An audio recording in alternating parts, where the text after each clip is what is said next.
فضائل امت محمدیہ صلی اللہ علیہ وسلم پر لکھتے ہیں کہ دیکھو حضور اکرم صلی اللہ علیہ وسلم کی شان سب سے بڑی، عظمت سب سے اونچی، ایک خدا کی خدائی کے بعد ساری کائنات میں سب سے افضل ترین حضرت محمد کریم صلی اللہ علیہ وسلم کی ذات ہے۔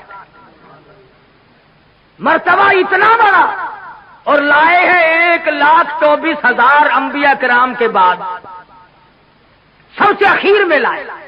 تو حضرت شاہ صاحب لکھتے ہیں کہ اس میں نقطہ یہ ہے، امت کا بھلا اللہ پاک نے سوچا۔ آپ لوگوں سے پوچھتا ہوں، نوح علیہ السلام کی امت قبروں میں ہے؟ موسیٰ علیہ السلام کی امت زمین میں ہے کہ نہیں؟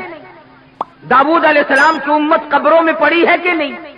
اللہ میاں نے اس لیے حضور اکرم صلی اللہ علیہ وسلم کو اخیر میں لائے تاکہ سرکار مدینہ صلی اللہ علیہ وسلم کی امت کو قبر میں گناہگاروں کو بھی زیادہ عرصہ عذاب نہ بھگتنا پڑے۔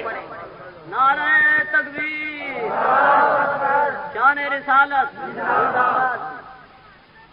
لاکھوں برس گزر گئے نوح علیہ السلام کی امت کو عذاب بھگتتے، فرمایا اخیر میں لاؤ تاکہ گناہگار کا بھی بھلا ہو۔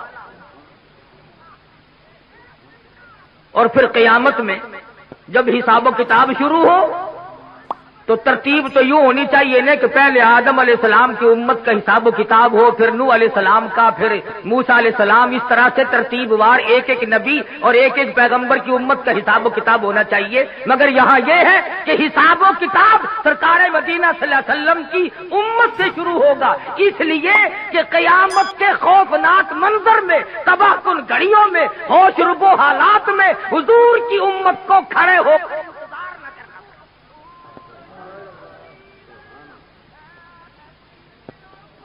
تمہیں کیا معلوم ہے کہ انتظار کی گھڑیاں کتنی مہنگی ہوتی ہیں؟ یہ بات اصل میں عشق کی ہے۔ جس کو انتظار کرنا پڑے اسے پتا چلتا ہے کہ ایک ایک گھڑی 100 برس کی بن جاتی ہے۔ ڈیپو پہ لوگ ریشن لینے جاتے ہیں، لائن میں کھڑے ہوتے ہیں، ایک آدمی اگر آگے سے لے جائے نا پوری لائن گالیاں دیتی ہو، پھڑو اس نو کہہ رہا ہے پھڑو۔ حالانکہ ایک آدمی اگر لے گیا تو کیا ہوا؟ اسٹیشن پہ ٹکٹوں کی لائن لگتی ہے، اگر ایک آدمی آگے سے گھس جائے سارے شور مچاتے ہیں تاکہ اتنی دیر انتظار نہ کرنا پڑے کہ ایک آدمی ٹکٹ لے یا ریشن لے۔ تو قیامت کا حساب و کتاب اللہ پاک نے امت کے بھلائی کے لیے سب سے پہلے شروع فرمایا تاکہ حضور کی امت کو کھڑے ہو کر انتظار نہ کرنا۔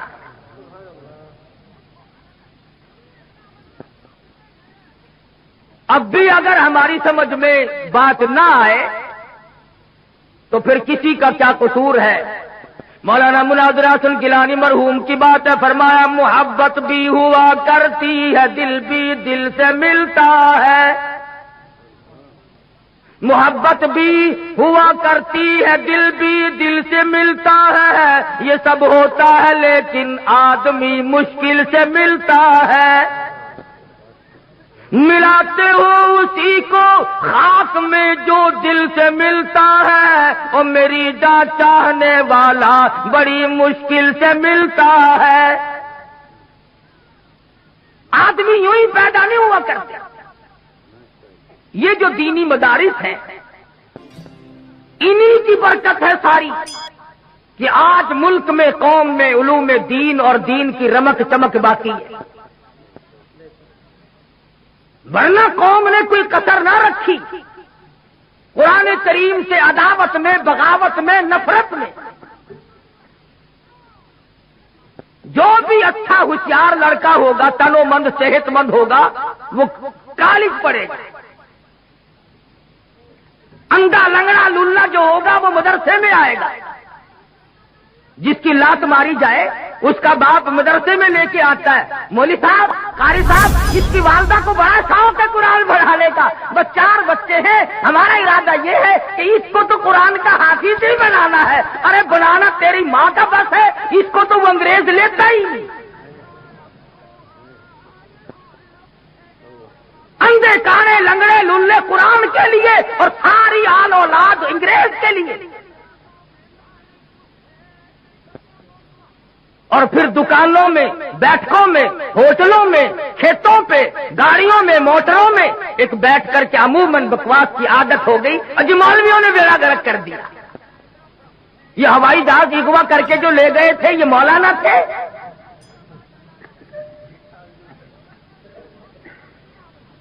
یا انہوں نے جو 54 آدمی باہر بلایا یہ کون سی جامع مسجد کے امام تھے؟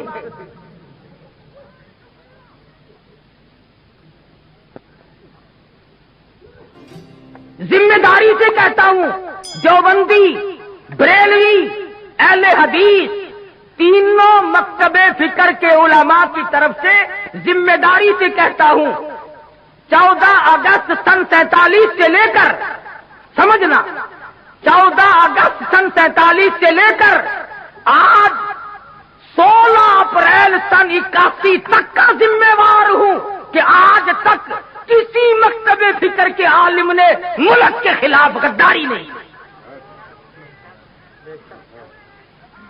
میں تو دوسروں کا بھی ذمہ وار بنتا ہوں، کوئی بریلوی عالم، کوئی اہل حدیث عالم، کوئی دیوبندی عالم ثابت کرو، مقدمہ چلاؤ، تم مولوی کو تقریب پسند ملک کے ٹکڑے کرنے میں ثابت تم کرو، پھانسی کاری حدیث کو لگا دینا۔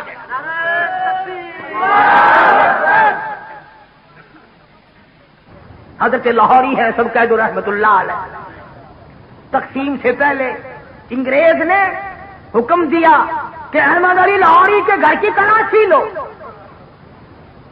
ایس پی سکھ ہے، تلاشی لینے کے لیے حضرت کے گھر پہ آیا، ادھر دیکھا ادھر دیکھا، یہاں دیکھا وہاں دیکھا، حیران ہو کر کے کہنے لگا مولانا دستاویز تو کیا ملنی تھی، نمک نہیں، مرچ نہیں، گھر میں آٹا نہیں، چاول نہیں، دال نہیں، اور یہ چیزیں رکھنے کے برتن بھی نہیں، کھاتے کہاں سے ہو، کدھر سے کھاتے ہو؟ مولانا نے فرمایا کہ تیرا کام پورا ہو گیا، جا تو اپنے گھر جا، اپنا کام کر، تجھے اس بات سے کیا غرض ہے؟ کہنے لگا نہیں مولانا پوچھ کے جاؤں گا کہ کھاتے کہاں سے۔ حضرت نے فرمایا اللہ کھلاتا ہے ہم کھاتے ہیں، وہی پلاتا ہے ہم پیتے ہیں، ہم اس کی مخلوق ہے، وہ ہمارا خالق ہے۔ بڑی دیر تک سوچتا رہا، اس کے بعد 50 روپے نکال کر حضرت لاہوری کو دینے لگا۔ کافر تھا، سکھ تھا، میرے تیرے ورگا ہوں نا، فوراً پکڑتا جزاک اللہ، جزا پڑھاؤ جی جزاک اللہ۔ وہ لاہوری تھا، کہنے لگا بات سنو، تم تو کافر ہو، میں نے جب سے ہوش سنبھالا آج تک بھی نماز کے ہاتھ کا ٹکڑا نہ کھایا۔ یہ سورت یاسین تو نہیں پڑھتے، نہ سیکھتے ہیں، نہ سکھاتے ہیں، نہ عورتیں سیکھتی ہیں، نہ مرد سیکھتے ہیں، نہ بوڑھی عورتیں سیکھتی ہیں، نہ بوڑھے مرد سیکھتے ہیں، اور قبر کے کنارے لگے ہوئے ہو۔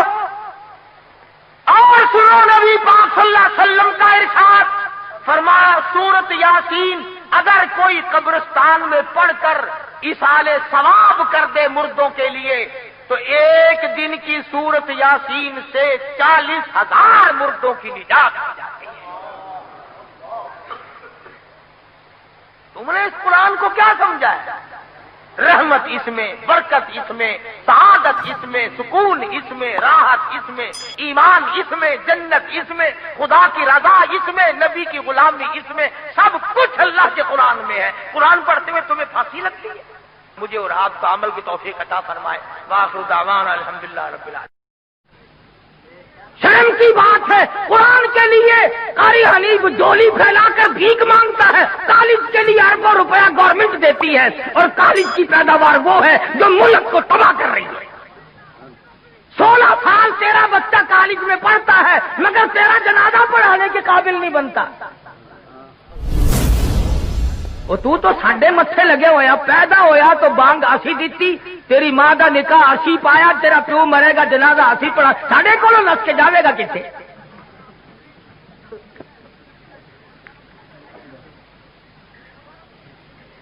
کچھ عقل کرو، ایک مزاج بنا ہوا ہے۔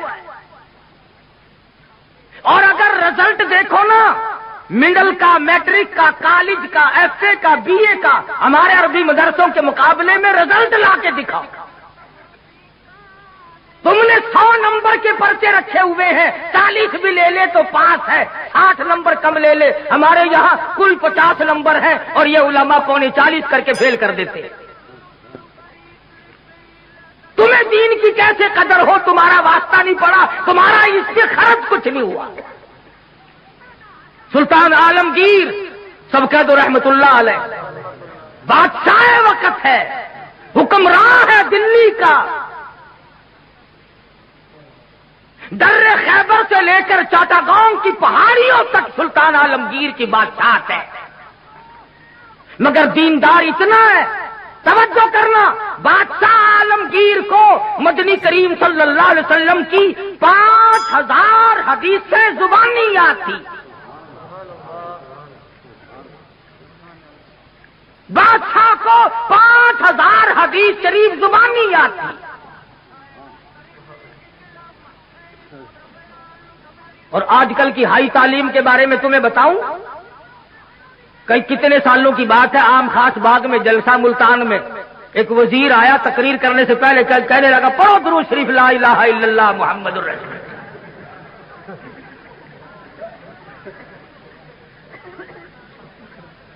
تعلیم بہت ہو گئی ہے۔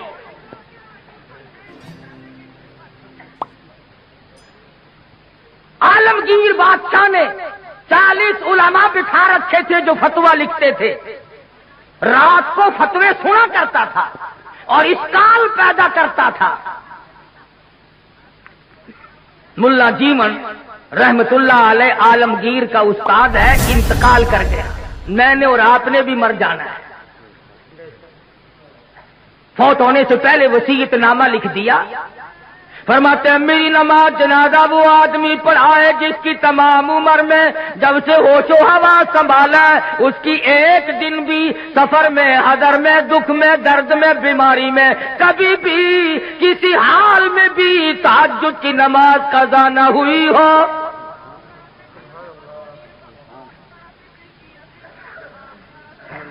دلی کی جامع مسجد کے سامنے جنازہ رکھا ہے، سارا دن بیت گیا، علماء موجود ہیں، محدثین موجود ہیں، مفتی موجود تھے، قاری موجود تھے، قاضی موجود تھے، مگر کوئی جنازہ پڑھانے کی جرت نہیں کرتا۔ کبھی نہ کبھی دکھ میں، درد میں، شادی میں، غمی میں تہجد کی نماز چلی جاتی ہے، کوئی جرت نہیں کرتا۔ عصر کا وقت ہوا، بادشاہ عالمگیر استاد محترم کے جنازے کے قریب پہنچا اور منہ سے کپڑا اٹھا کے کہنے لگا او اللہ والے تجھے کیا ملا؟ دنیا سے جاتے جاتے میرا راز کھول گئے۔ میں سمجھتا ہوں، جانتا ہوں کس کے بارے میں لکھ کے گئے ہو، کسے حکم دے کے گئے ہو، مگر اے اللہ والے یہ تو بتا، میری تمنا تھی، میری آرزو تھی کہ تیرے سوا، میرے رب کے سوا کوئی نہ جانے میں کیسا ہوں۔ والذین یبیتون لربہم سجدا وقیاما، وہ لوگ کتنے کامیاب ہیں جن کی راتیں سجدوں اور قیام میں بیت جاتی ہیں۔ امن ہوا قانت آناء اللیل،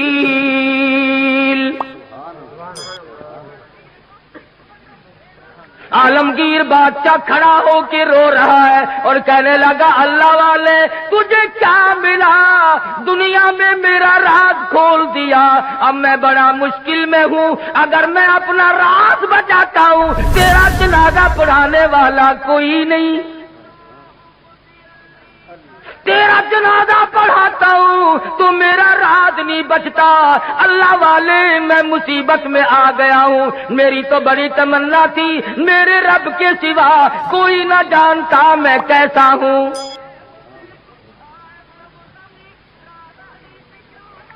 اب میں اور کیا کر سکتا ہوں، میرا اللہ مالک ہے۔ کھڑے ہو کر کے فرمانے لگے او لوگوں صف درست کرو، میں فقیر جنازہ پڑھاؤں گا۔ کبھی بادشاہ ایسے ہوا کرتے تھے، آج لوگوں چودھریوں کی اولاد قرآن نہیں پڑھتی، آڑتیوں کی اولاد قرآن نہیں پڑھتی، شیخوں کی اولاد قرآن نہیں پڑھتی، ملکوں کی اولاد قرآن نہیں پڑھتی، خانوں کی اولاد قرآن نہیں پڑھتی، تھانے دار کی اولاد قرآن نہیں پڑھتی، اے سی کی اولاد قرآن نہیں پڑھتی، تحصیلدار کی اولاد قرآن نہیں پڑھتی، اس لیے کہ اس کو کوئی مقدس کتاب نہیں مانتا۔ ساری عمر میں چودھری نے کبھی بنگلے میں، کوٹھی میں، مکان میں، دکان میں قرآن کو داخل نہیں ہونے دیا۔ ہر چیز مکان میں آئے گی، دنیا دار آئیں گے، چھوٹے بڑے، امیر و غریب، بنگلے میں، ڈیرے میں آئیں گے جائیں گے، مگر اللہ کے قرآن کے لیے داخلہ بند ہے۔ جب تک چودھری مرے گا نہیں قرآن کا داخلہ بند، جب تک شیخ مرے گا نہیں قرآن کریم کا داخلہ بند، جب تک ملک اور خان مرے گا نہیں اس وقت تک قرآن کریم کا داخلہ بند۔ جب مر جائے فوراً داخلہ کھلتا ہے۔ اس مسجد کے مولوی کو بھی بلا کے لاؤ، اس مسجد کے مولوی کو بھی بلا کے لاؤ، ادھر کے طالب علم بھی بلاؤ، ادھر کے طالب علم بھی بلاؤ، چاروں طرف بیٹھے ہیں، قرآن مجید کی تلاوت ہو رہی ہے، مرنے والے کا بیٹا بیچ میں کھڑا ہوتا ہے اور کہتا ہے مولانا او قاری صاحب آج تو اتنا قرآن پڑھو، آج تو اتنا قرآن پڑھو، آج تو اتنا قرآن پڑھو، میرے ابا مرحوم کو بہشت میں ٹھوک کے جانا۔